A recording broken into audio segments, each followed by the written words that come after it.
तो आज हम करने वाले हैं रीचर सीरीज एपिसोड 2 की स्टोरी एक्सप्लेन। तो चलिए शुरू करते हैं। पिछले एपिसोड में हमने देखा था रीचर फिनली और रॉस्को एक कार में बैठकर पुलिस स्टेशन के लिए निकलता है। थोड़ी ही देर में वो तीनों पुलिस स्टेशन पहुंच जाता है। रीचर कार से निकलकर वहां से जाने लगता है, तभी फिनली उसे रोकता है, लेकिन रीचर नहीं रुकता। फिनली रॉस्को से कहता है रीचर का पीछा करने के लिए, और बात नहीं सुनी तो शूट कर देना। रॉस्को पीछा कर ही रही होती है, तभी रीचर उसकी कार के सामने आ जाता है। रीचर रॉस्को से पूछता है, तुम मेरा पीछा क्यों कर रही हो? रॉस्को रीचर से कहता है, तुम मेरी कार में बैठो, और दोनों कार में बैठकर पॉल के घर पर पहुंचता है। रात का टाइम होता है, पॉल घर पर नहीं होता है। उसकी बीवी दोनों को घर के अंदर बुलाती है। रीचर पॉल की बीवी को बताता है कि मेरे भाई की हत्या हुआ है और आपके पति का नंबर मेरे भाई के लाश के पास मिला है। पॉल की बीवी बताती है, इसके बारे में मुझे पता नहीं है। तभी पॉल की दोनों बेटी वहां पर आती है और रीचर और रॉस्को को हाय करती है और सोने के लिए चली जाती है। रीचर पॉल की बीवी से पूछता है, क्या मैं आपका वॉशरूम यूज कर सकता हूँ? रीचर वॉशरूम यूज करने के बहाने उसके घर का तलाशी लेने लगता है। तभी उसे एक स्विच दिखता है जिस पर कटीले झाड़ियों का एक बीज लगा होता है। रीचर उस बीज को रख लेता है और पॉल की वाइफ से थैंक यू कहता है और वहां से चला जाता है। रीचर रॉस्को को बीज के बारे में बताता है और उससे पूछता है कि ये बीज वहां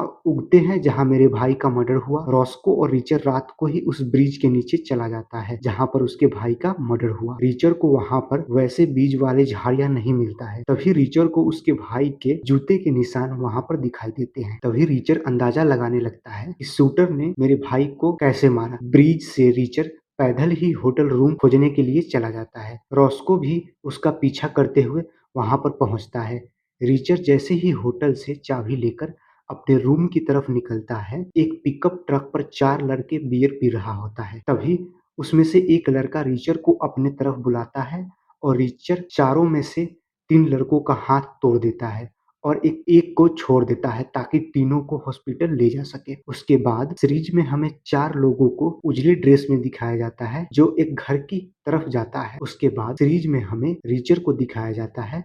सुबह का टाइम होता है। रीचर जैकेट पहनकर अपने होटल के रूम से निकलता है। तभी रीचर को रास्ते के घर के एक गार्डन में एक डॉग दिखता है। रीचर उस डॉग को पानी पिलाता है और वह पुलिस स्टेशन पहुंचता है। तभी पुलिस स्टेशन की मेन गेट से रॉस्को जल्दी में बाहर निकलती है और रीचर से पूछता है, तुम यहाँ क्या कर रहे हो? रीचर कहता है, बस ऐसे ही आ गया। रॉस्को रीचर से कहता है, मैं अभी बात नहीं कर सकता, एक और खून हुआ है, पुलिस चीफ मॉरिसन का। रॉस्को और रीचर भी चीफ मॉरिसन के घर पर पहुंचता है जहां उसका खून हुआ है। फिनली वहां पर पहले से ही होता है। रीचर और रॉस्को लाश को देखकर चौंक जाता है। लाश कील के सहारे दीवार पर टंगा होता है और मारने वालों ने उसके दोनों गोटे काटकर उसको ही खिला दिया होता है। फिनली रीचर को बाहर बुलाकर ले जाता है, तुमने बताया कि पॉल ने तुम्हें जेल में कुछ नहीं बताया?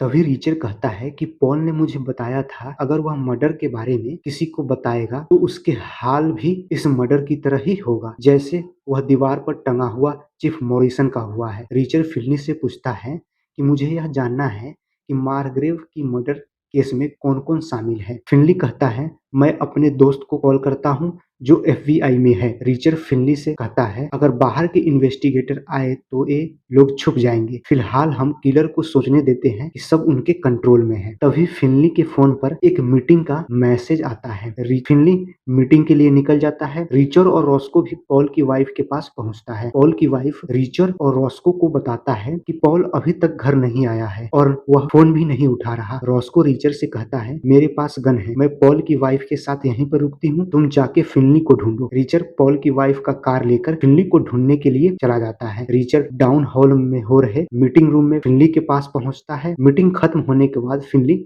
मेयर से मिलता है। फिनली मेयर से मिलने के बाद रीचर के पास आता है और उससे कहता है, मेयर मॉरिसन के मर्डर को बदला बता रहा है, मुझे लग रहा है मेयर भी किलर के साथ मिला हुआ है। रिचर्ड फिनली से कहता है, पॉल की वाइफ और उसके बेटी की सुरक्षा जरूरी है। फिनली FBI में काम करने वाले दोस्त के पास कॉल करता है पॉल की वाइफ और उसके 2 बेटी की सुरक्षा के लिए। फिनली रिचर्ड से कहता, मैं बाद में तुम्हें कॉल करता हूँ, और वहां से चला जाता है। फिनली के जाने के बाद मेयर रिचर्ड के पास आता है और उससे कहता है, आपके भाई के मर्डर के बारे में सुनकर मुझे बहुत दुख हुआ। हम उस किलर को जल्दी ही ढूंढ लेंगे। और वहाँ से मेयर चला जाता है। रिचर भी मार्केट जाकर अपने लिए एक नया कीपैड फोन लेता है और रिचर पॉल की वाइफ के घर पर पहुंचता है, जहाँ पर रॉस्को पहले से ही होता है। रिचर पॉल की वाइफ से कहता है, कुछ खाना और बच्चों के कपड़े पैक कर लो, जल्दी हमें यहाँ से निकलना है। फिनली का एसबीआई दोस्त यहाँ पर आने वाला है। इतना कहकर रिचर घर से बाहर आता है। तभी उसे रोड पर एक काली कार दिखाई देती है। तभी रिचर घर के अंदर आता है और कहता है, जल्दी करो, हमें यहाँ से निकलना है। तभी वहाँ पर फिनली का एसबीआई वाला दोस्त आ जाता है। रिचर पॉल के वाइफ और उसके दोनों बेटी को उसके साथ भेज देता है ताकि वह सुरक्षित रह सके। पॉल की फैमिली के जाने के बाद रिचर रॉस्को से कहता है, तुम जाके फिनली से मिलो और मैं जेल के गार्ड से मिलने जा रहा हूँ। उसको पॉल के बारे में मालूम होगा क्योंकि उसने ही जेल में पॉल को मरवाने के लिए गुंडे भेजा था। रिचर एक नई जैगवार कार लेकर जेल के गार्ड से मिलने के लिए निकल जाता है और रास्ते में जेल के गार्ड को फिनली की आवाज में बात करता है और उससे कहता है, मुझसे इस जगह पर मिलने आ जाओ। रिचर जब गार्ड से मिलने जाता है तभी वहाँ पर 3-4 लोग और गार्ड के साथ आ जाता है और रिचर को गन दिखाकर कार की डिक्की में जाने के लिए कहता है। जब रिचर उन लोगों को मार ही रहा होता है तभी वहाँ पर पुलिस आ जाता है और रिचर भी वहाँ से भाग जाता है। रिचर भागकर रॉस्को के पास पुलिस स्टेशन पहुँचता है। पुलिस स्टेशन पर रॉस्को और फिनली पहले से ही केस पर रिसर्च कर रहा होता है। रिचर को लड़ाई के दौरान चाकू से कट लग जाता है। रॉस्को उस पर पट्टी करती है। रिचर फिनली से कहता है, ये लोग साउथ अमेरिकन मिलिट्री से लग रहा था, अगर मिलिट्री से नहीं होता तो मैं उसे कब का मार दिया होता। रिचर रॉस्को को थैंक यू कहकर वहाँ से जाने लगता है। तभी फिनली रिचर से पूछता है, अब तुम कहाँ जा रहे हो? रिचर फिनली से कहता है, मैं किसी के रूम का तलाशी लेने जा रहा हूँ। फिनली रिचर से कहता है, तुम कहीं नहीं जा रहे, तुम अपने होटल रूम पर जाओ और सो जाओ। तभी रिचर कहता है, तो मैं अभी पीने जा रहा हूँ। फिनली रॉस्को से कहता है, रिचर का तुम पीछा करो। रिचर जैसे ही पुलिस स्टेशन के गेट से बाहर निकलता है तभी वहाँ पर पीछे से रॉस्को आ जाता है और रिचर से कहता है, तुमने हाल ही में बहुत सी लड़ाइयाँ लड़ी है, अपने भाई को भी खोया है, तुम्हें ड्रिंक की सख्त जरूरत है। यहाँ से कुछ ही दूरी पर एक बार है जो अभी खुला होगा। रिचर और रॉस्को कपड़े चेंज करके बार में पहुंच जाता है। वहाँ पर वो लोग कुछ देर बियर पीकर डांस करता है और अपने होटल रूम के लिए निकल जाता है। जिस रास्ते से वह जा रहा होता है बीच रास्ते में ही पुलिस की एक कार खड़ी दिखाई देती है। रॉस्को और रिचर को पुलिस वाला बताता है, आगे हाईवे पर पानी भर गया है, यहाँ से जाने वाला रास्ता नहीं है। दोनों दूसरे रास्ते से होटल के रूम पर पहुंचकर सो जाता है। सुबह होते ही रॉस्को रिचर के साथ अपने रूम पर पहुंचती है। रॉस्को जैसे ही कार से बाहर निकलती है तो देखती है कि उसके घर का गेट खुला हुआ है। तभी रिचर अपना चाकू और रॉस्को अपना गन निकालकर घर के अंदर जाती है, लेकिन घर के अंदर कोई नहीं होता। तभी रॉस्को रिचर से पूछता है, क्या ये लोग मुझे मारने आए थे? रिचर रॉस्को से कहता है, वो लोग मुझे मारने आए थे क्योंकि यहाँ पर बाहर मेरी कार खड़ी है। रॉस्को अपने घर का दरवाजा बंद करती है तो देखती है कि दरवाजे के पीछे लिखा हुआ सी यू सुन। तभी रॉस्को रिचर से कहता है, ये लोग दोबारा जरूर आएंगे। रिचर रॉस्को से कहता है, तब तो मुझे एक गन की सख्त जरूरत है।